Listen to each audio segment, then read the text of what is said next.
Mr. Pocan. Madam Chair, so I guess this is the anti-woke amendment. I know some of your folks talked about the beginning of the session. We're cutting a couple $100 million from construction for veterans, and then we're combining it with the culture wars. Now, granted, the word war would maybe have something to do with this bill, but most of the other provisions in this amendment have very little to do with a MILCON bill, talking about abortion and gender-affirming care, diversity, equity, inclusion, and apparently the fear of some cloth, banning pride flags at our veterans facilities across the country. I don't know if you know it, but simply looking at a pride flag will not make you gay. So that is not a concern you should have. But if this is the amendment to really be anti-woke, why are you stopping here? Let's go full gusto, all right? Let me suggest some other things. Why don't we ban Bud Light, right? Because I believe drinking Bud Light makes you gay. Isn't that the new thing that some folks are saying? Chick-fil-A.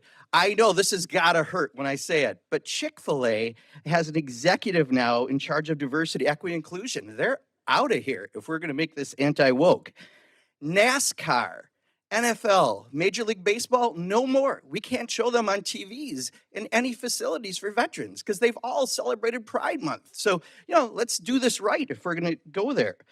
Some other areas, maybe a study on military decorations. When you think about all the medals that people wear and the beautiful shades of red and orange and yellow and green and blue and purple, now that could be misconstrued by some people. So perhaps we should have something a little more manly. Maybe we give out bullets instead, right? Because most mass shootings are done by men. The only problem is we can't give that to women because that might send the wrong message. Barracks. We should ban bunk beds in barracks. Think about it. Men sleeping on top of or on the bottom of other men. I mean, we don't even want to go there, but there are some real issues. So BBB, ban barracks, bunk beds in barracks. Look, I get anti-woke, but at some point, anti-woke is also anti-sane, and we look ridiculous.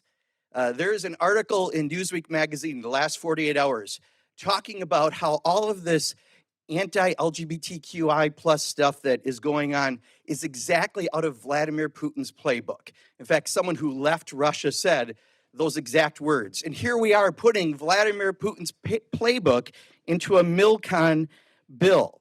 What we need to remember is there are 65,000 active duty people in the military right now who identify as LGBTQI+. 1 million veterans who have served our country who identify as that. So instead, we should be saying thank you, not get lost, hit the road, or just leave.